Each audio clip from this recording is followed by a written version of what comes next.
Wagner au Cameroun. Jeune Afrique sort un nouveau dossier compromettant pour Yaoundé. Bonjour et bienvenue à tous sur Camé Info 1, la meilleure chaîne d'information et d'actualité au Cameroun. Si vous êtes nouveau sur la chaîne, je vous invite à cliquer sur le bouton d'abonnement là en dessous et d'activer la cloche de notification pour ne rien manquer de nos prochaines vidéos. Et surtout n'hésitez pas à laisser vos avis en commentaire à la fin de cette vidéo. Biya et Wagner. D'image illustrative. On annonçait depuis des mois la présence du groupe de mercenaires russes au Cameroun. Mais de plus en plus les choses se précisent. Si les Russes n'ont pas de base opérationnelle sur place, Jeune Afrique indique que ceux-ci ont une base arrière sur place au Cameroun pour fluidifier leur trafic. Ils se serviraient du port autonome de Douala. Ali Darassa, nommé conseiller spécial du Premier ministre Firmin Grobada par un décret de Faustin Archange Touadéra en mars 2019, l'exploitation russe de Nassima se met en place lentement.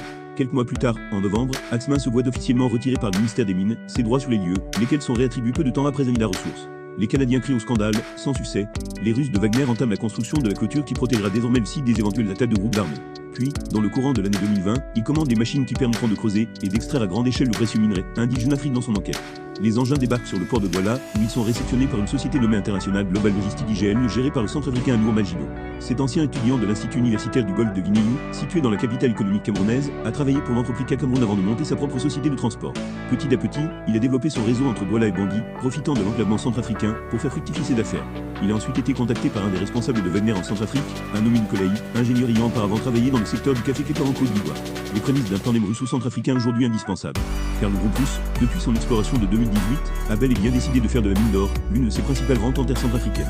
Depuis Douala, Nour Magino et Nicolai ont ainsi importé pour le compte du groupe Wagner pelle mécanique, concasseurs et autres grues d'excavation indispensables aux activités aurifères de la mine de Nassima. Grâce à la récente clôture, Wagner en contrôle également étroitement désormais les accès, avec la collaboration des FACA grâce à ses seuls mercenaires, postés au dernier chef marquant la véritable entrée du site. Une question de discrétion virgule précise l'enquête sur le volet du port de Douala.